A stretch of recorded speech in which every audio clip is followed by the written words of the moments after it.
बिस्मिल्लाहिर्रहमानिर्रहीम। अस्सलाम वालेकुम एवरीवन। मैं उम्मीद करती हूँ आप सब खैर व आफियत से होंगे। आज की वीडियो में हम प्रोनाउन और उसकी टाइप्स को एग्जांपल से डिस्कस करेंगे। और अपना लेक्चर स्टार्ट करने से पहले आपसे एक छोटी सी गुजारिश है कि मेरे चैनल को लाजमी सब्सक्राइब करें और बेल के आइकन को भी लाजमी प्रेस करें ताकि आपको मेरी हर नई अपलोड होने वाली वीडियो का नोटिफिकेशन मिल सके। सबसे पहले हम लोग प्रोनाउन की डेफिनेशन देख लेते हैं। The word pronoun is use in place of a noun. Noun की जगह पे जो वर्ड हम इस्तेमाल करते हैं वो प्रोनाउन कहलाता है। और आपको पता है कि नाउन किसे कहते हैं। नाउन किसी भी पर्सन का, प्लेस का, थिंग का, आइडिया का या स्टेट का जो नेम होता है उसको नाउन कहते हैं, ठीक है। और नाउन की जगह पे जो इस्तेमाल हम वर्ड करते हैं वो हमारा प्रोनाउन कहलाता है, ठीक है। अब प्रोनाउन की जो डिफरेंट टाइप्स हैं वो हम देख लेते हैं कि कितनी टाइप्स हैं और वो कौन कौन सी हैं।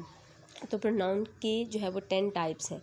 Personal pronoun, possessive pronoun, interrogative pronoun, relative pronoun and demonstrative pronoun, ठीक है।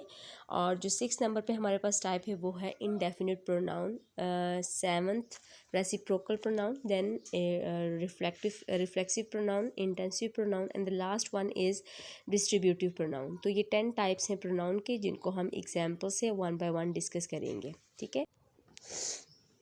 सबसे पहले हमारे पास पर्सनल प्रोनाउन है। Personal pronoun is use in place of the name of a person. Person के नेम की जगह पे जो वर्ड हम यूज़ करते हैं, ठीक है, जब ये प्रोनाउन हम यूज़ करते हैं वो हमारा पर्सनल प्रोनाउन कहलाता है, ठीक है। और इसकी फर्दर 3 काइंड्स हैं और इसके 3 केसेस भी हैं, ठीक है। जैसे अब पर्सनल प्रोनाउन क्या है, पर्सन्स की नेम की जगह पे जो इस्तेमाल हो रहे होते हैं, बार बार आप किसी का नाम नहीं ले रहे होते हो, ठीक है।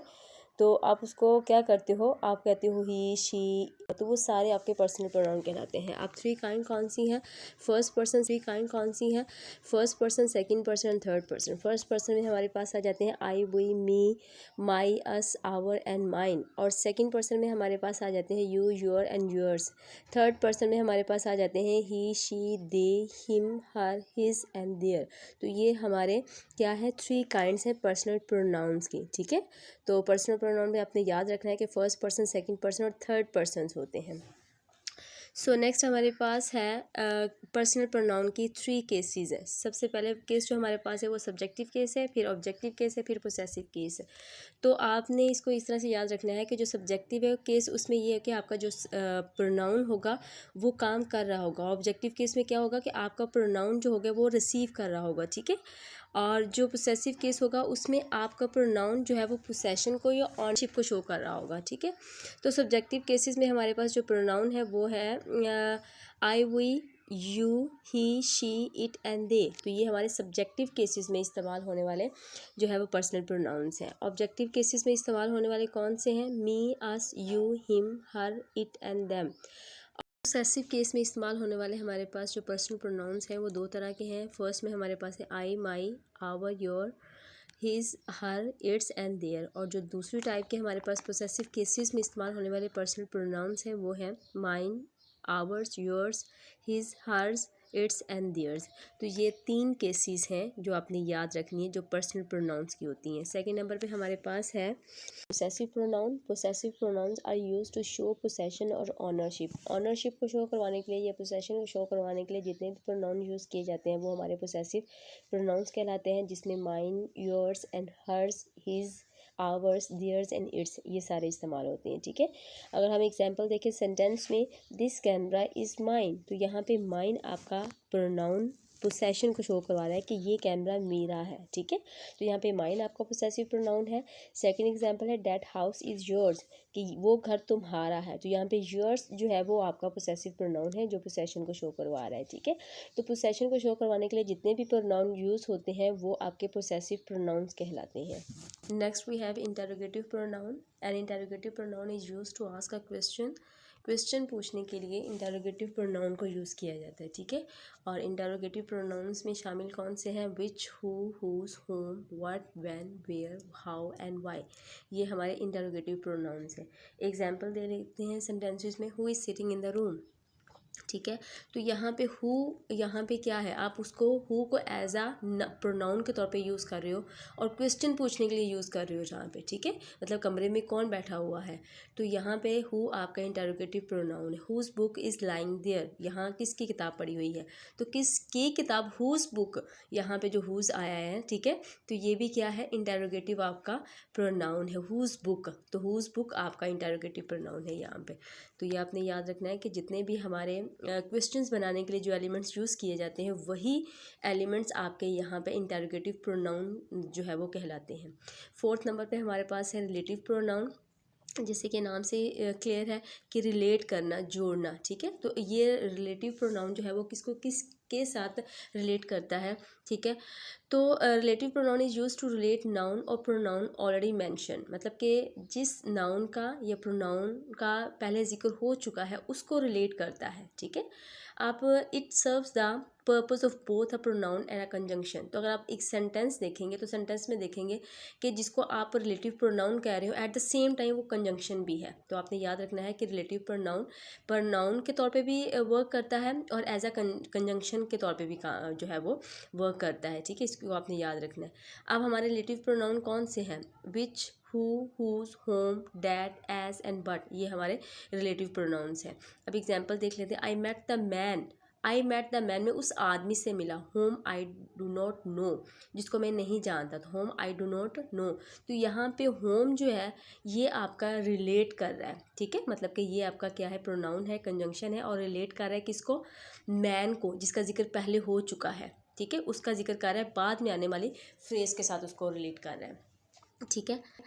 नेक्स्ट एग्जांपल हमारे पास है, he is such a man as I honour, ठीक है। मतलब कि वो ऐसा इंसान है जिसकी मैं ऑनर करता हूँ, जिसकी मैं इज्जत करता हूँ, ठीक है। तो यहाँ पे ही is such a man, uh man, तो यहाँ पे क्या है कि नाउन पहले है और उस नाउन को फिर बाद में रिलेट किसने किया, एज ने किया है, ठीक है। किसके साथ कनेक्ट किया या उसको रिलेट किया, आई ऑनर के साथ। तो आपने याद रखना है कि रिलेटिव प्रोनाउन बेसिकली क्या करता है कि जिस नाउन या प्रोनाउन का जिक्र पहले हो चुका है उसको रिलेट करेगा बाद में आने वाली क्लॉज के साथ या बाद में आने वाले सेंटेंस के साथ, ठीक है। तो उसको हम रिलेटिव प्रोनाउन कहेंगे। जैसे होम और एज, इन दो सेंटेंसेस में हमारे रिलेटिव प्रोनाउंस की एग्जांपल्स हैं, ठीक है।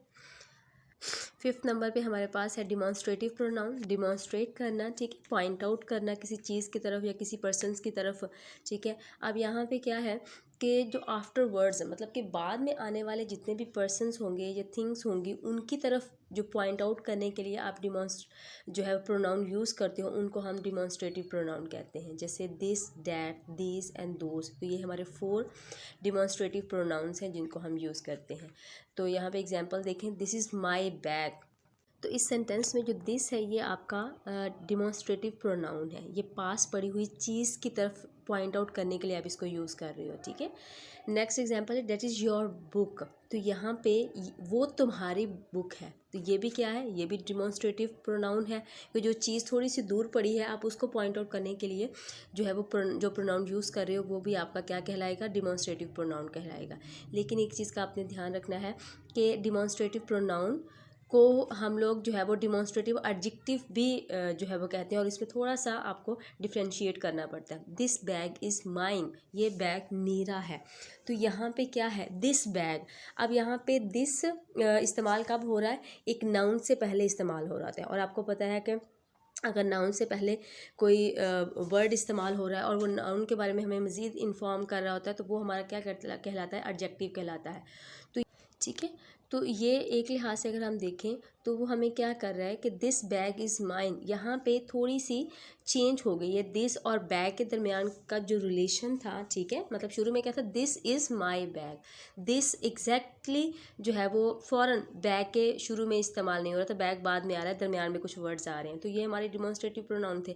लेकिन यहाँ पे दिस, चूँकि दिस के फ़ौरन बाद बैग इस्तेमाल हो रहा है, बैग का इस्तेमाल हो रहा है, ठीक है, बैग आ रहा है, तो यहाँ पे हम कह सकते हैं कि एडजेक्टिव है। तो ये एडजेक्टिव, तो फिर हम क्या कहें कि ये डिमॉन्स्ट्रेटिव प्रोनाउन है या डिमॉन्स्ट्रेटिव एडजेक्टिव है, तो यहाँ पे ये हमारा डिमॉन्स्ट्रेटिव एडजेक्टिव है।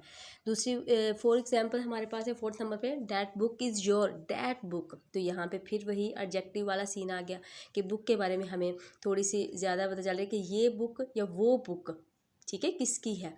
तो यहाँ पे दैट बुक, वो बुक, ठीक है, मज़ीद इन्फॉर्मेशन हमें मिल रही है बुक के बारे में कि वो बुक, तो ये भी हमारा क्या कहलाएगा, डिमॉन्स्ट्रेटिव एडजेक्टिव कहलाएगा। तो ये आपने थोड़ा सा माइंड में रखना है कि डिमॉन्स्ट्रेटिव प्रोनाउन आप उसको कब कहेंगे, ठीक है, और डिमॉन्स्ट्रेटिव एडजेक्टिव आप उसको कब कहेंगे, ठीक है। Next we have indefinite pronoun. Indefinite pronoun is used to indicate some unspecified person or things. मतलब कि जो चीज़ें आपके लिए चीज़ें या पर्सन अनस्पेसिफाइड होती हैं, ठीक है, उनको पॉइंट आउट करने के लिए या इंडिकेट करने के लिए आप indefinite pronoun यूज़ करते हैं, जैसे any, anyone, anybody, anything, everything, something, someone, somewhat, somebody, each, nobody, no one, none, either, neither, ठीक है, few, most, nothing, both, all। तो ये आप कब कर रहे होते हो, किन चीज़ों के लिए कर रहे होते हो या किन पर्सन के लिए कर रहे होते हो जिनके बारे में आप क्लियर नहीं होते, ठीक है, मतलब कि ये चीज़ें या ये पर्सनस अनस्पेसिफाइड होती हैं आपके लिए, तब आप इस तरह के प्रोनाउन यूज़ करते हैं, ठीक है।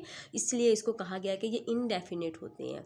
एग्जाम्पल देख लेते हैं सेंटेंस से, nobody was ready to go there. Nobody, अब आपने सर्टन किसी का नाम नहीं लिया, ठीक है, हाँ, नो बडी, कोई भी यहाँ पे जाने के लिए तैयार नहीं था, ठीक है। तो नो बडी क्या है, आपका इंडेफिनेट प्रोनाउन है यहाँ पे। Next we have reciprocal pronoun. This pronoun is use to refer persons mutually affected by the action of the verb. मतलब कि अगर सेंटेंस में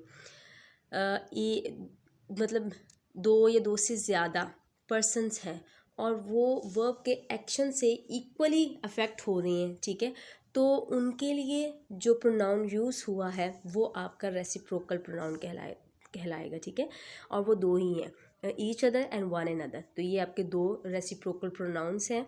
अब इसे देख लेते हैं, the two sisters should love each other.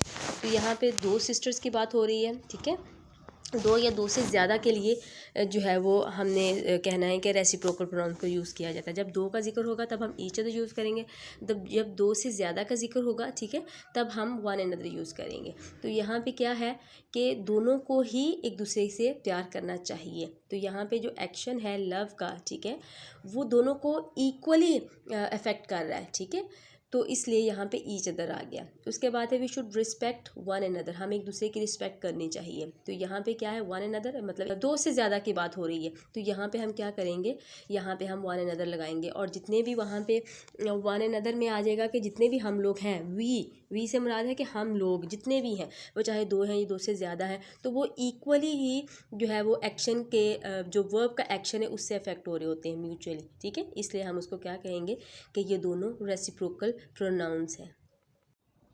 8 number पे हमारे पास है रिफ्लेक्सिव प्रोनाउन। इसको कब यूज़ किया जाता है, this pronoun is use to reflect what the subject did the work himself. मतलब कि ये रिफ्लेक्ट करने के लिए, ठीक है, कि ये काम सब्जेक्ट ने खुद किया है। मतलब कि आप कह सकते हैं कि इसको रिफ्लेक्शन कहते हैं, कि रिफ्लेक्सिव से है, ठीक है, तो रिफ्लेक्शन है, किस चीज़ का रिफ्लेक्शन है, ये सब्जेक्ट का ही रिफ्लेक्शन होगा कि सब्जेक्ट ने खुद ये काम किया है। दे रिफर टू द सब्जेक्ट, ठीक है, मतलब कि ये सब्जेक्ट को रिफ़र करते हैं, myself, yourself, ourself, themself, himself, herself, yourself, oneself and itself. तो ये सारे रिफ्लेक्सिव प्रोनाउंस हमारे कहलाते हैं। तो अब एग्जांपल देख लेते हैं एक सेंटेंसेस में, ही डिड इट हिमसेल्फ, उसने ये खुद किया। तो यहाँ पे ही का रिफ्लेक्शन हमें बाद में आने वाले प्रोनाउन हिमसेल्फ में नज़र आ रहा है कि उसने, अब हिम और ही और हिम बेसिकली दोनों एक ही पर्सन के लिए इस्तेमाल हो रहे होते हैं, ठीक है, इसलिए कह सकते हैं कि ही का रिफ्लेक्शन आपको हिमसेल्फ में नज़र आएगा। 9th नंबर पे हमारे पास है intensive pronoun. Intensive pronoun is use just for emphasis और स्ट्रेस ओनली ऑन नाउन। मतलब नाउन वही आपका सब्जेक्ट, उस पे एम्फोसिस डालने के लिए, उस पे स्ट्रेस डालने के लिए ये आपका इंटेंसिफाई जो इंटेंसिव प्रोनाउन है वो यूज़ होता है। ये कोई एसेंशियल इन्फॉर्मेशन हमें सेंटेंस में नहीं दे रहा होता है। अगर हम सेंटेंस में इसको रिमूव भी कर दें तब भी वो आपका सेंटेंस कंप्लीट सेंस देगा, ठीक है। तो अब जितने भी हमारे रिफ्लेक्सिव प्रोनाउंस हैं वो बेसिकली क्या है, वो इंटेंसिव प्रोनाउंस ही कहलाते हैं, ठीक है। मतलब ये भी इंटेंसिव प्रोनाउन भी सेम वही है जो हमारे पास रिफ्लेक्सिव प्रोनाउंस है, सिर्फ इनका फंक्शन थोड़ा सा डिफरेंट है। तो ये आपने आपने याद रखना है कि अगर किसी सेंटेंस में हिम सेल्फ या हर सेल्फ या योर सेल्फ या डैम सेल्फ मतलब जितने भी हैं वो सारे इस्तेमाल हो रहे हैं और सेंटेंस का अगर सेंस इनको निकाल दें और सेंटेंस का सेंस अगर कंप्लीट हो रहा है तो हम कहेंगे कि ये वहाँ पे क्या है इंटेंसिव। लेकिन अगर ये जितने भी हमारे इंटेंसिव और जो है वो रिफ्लेक्सिव प्रोनाउंस है उनको अगर हम निकाल दें तो सेंटेंस की सेंस में अगर थोड़ी सी कमी आ रही है, सेंस क्लियर नहीं हो रही, तो हम कहेंगे कि यहाँ पे ये जो इस्तेमाल हुआ है, ठीक है, मतलब रिफ्लेक्सिव या इंटेंसिव, तो वो फिर फंक्शन के लिहाज से क्या कहलाएगा, मतलब कि सेंस कंप्लीट होने के लिए बहुत ज़रूरी है। अगर आप निकाल दो कोई सेंस कंप्लीट नहीं होगी तो फिर हम कहेंगे यहाँ पे ये क्या है, रिफ्लेक्सिव प्रोनाउन है। तो जब ये दोनों का हम कंपैरिजन करेंगे तब आपको ये समझ में आ जाएगा कि रिफ्लेक्सिव प्रोनाउन को हम जो है वो रिफ्लेक्सिव कब कहेंगे और उसी वो जो जितने भी रिफ्लेक्सिव प्रोनाउन है मतलब himself, herself, themself, ourself, yourself, वो सारे हमारे इंटेंसिव प्रोनाउंस कब कहलाएंगे फंक्शन के लिहाज से। एग्जाम्पल देखते हैं, the principal himself will meet with the students. तो यहाँ पे प्रिंसिपल खुद स्टूडेंट से मिलेंगे। तो यहाँ पे अगर हम हिमसेल्फ को निकाल भी दें तो भी हमारी सेंस जो है वो क्या है, कंप्लीट है, मतलब कि कोई फ़र्क नहीं पड़ा। तो यहाँ पे हम कह सकते हैं कि यही हिमसेल्फ हमारा क्या कहलाएगा, इंटेंसिव प्रोनाउन कहलाएगा। लेकिन अगर इससे पहले जो मैंने इस्तेमाल किया है रिफ्लेक्सिव प्रोनाउन में हिमसेल्फ को इस्तेमाल किया है कि ही डिड इट हिमसेल्फ, उसने खुद ये काम किया, तो वहाँ पे अगर हम हिमसेल्फ को निकाल देंगे तब सेंस कंप्लीट नहीं होगी कि उसने किया, तो ये क्लियर नहीं होगा कि आया कि उसने खुद किया या किसी की मदद से उसने ये काम किया। तो तब हम वहाँ पे लगाएंगे कि ही डिड इट हिमसेल्फ, कि उसने खुद ये काम किया, ठीक है। तो जहाँ पे सेंस को कंप्लीट करने के लिए प्रोनाउंस लगाना ज़रूरी हो जाता है, हिम सेल्फ या हर सेल्फ या जितने भी ये प्रोनाउंस है, तब हम कहेंगे कि वो रिफ्लेक्सिव प्रोनाउंस है। और जहाँ पे ये ज़रूरी नहीं होते, ठीक है, एसेंशियल इन्फॉर्मेशन नहीं दे रहे होते, आप लगाना चाहो तो लगा दो, रिमूव करना चाहो भी तो कर सकते हो, सेंटेंस की सेंस में कोई जो है वो कमी पेशी नहीं आएगी, ठीक है, तो आप कह सकते हो कि वो इंटेंसिव प्रोनाउंस है, ठीक है। अब नीचे वाले सेंटेंस में मैंने इसको रिमूव कर दिया, the principal will meet with the students के साथ मिलेंगे, ठीक है, या स्टूडेंट से मिलेंगे। तो यहाँ पे अगर मैंने हिमसेल्फ को निकाल भी दिया है तो कोई फ़र्क नहीं पड़ा उसकी सेंस में, ठीक है, सेंस तब भी क्लियर है कि हाँ प्रिंसिपल मिलेंगे स्टूडेंट से, इसलिए यहाँ पे ये क्या है, इंटेंसिव प्रोनाउन है। तो यही डिफरेंस है रिफ्लेक्सिव और इंटेंसिव प्रोनाउंस में। यहाँ पे हम बेसिक जो डिफरेंस है वो देख लेते हैं कि क्या है। फर्स्ट पे है रिफ्लेक्सिव प्रोनाउन रिफ्लेक्ट करता है सब्जेक्ट को। दूसरी साइड पे अगर हम देखें तो intensive pronoun is just for emphasis और स्ट्रेस ओनली ऑन नाउन, मतलब कि वही सब्जेक्ट आपका, वही नाउन आपका, उस पे स्ट्रेस देने के लिए इसको जस्ट यूज़ किया जाता है, ठीक है। रिफ्लेक्सिव प्रोनाउन अगर हम देखें तो ये it provides essential information in the sentence, but on the other side अगर हम देखें, ठीक है, इंटेंसिव प्रोनाउन में it doesn't provide essential information in the sentence, मतलब कि आपको वो खास इन्फॉर्मेशन इसके थ्रू से नहीं मिल रही होती। थर्ड नंबर पे हमारे पास है रिफ्लेक्सिव प्रोनाउन में देखें तो it helps the sentence making sentence, ये सेंटेंस की मदद करता है सेंस को क्लियर करने में, ठीक है।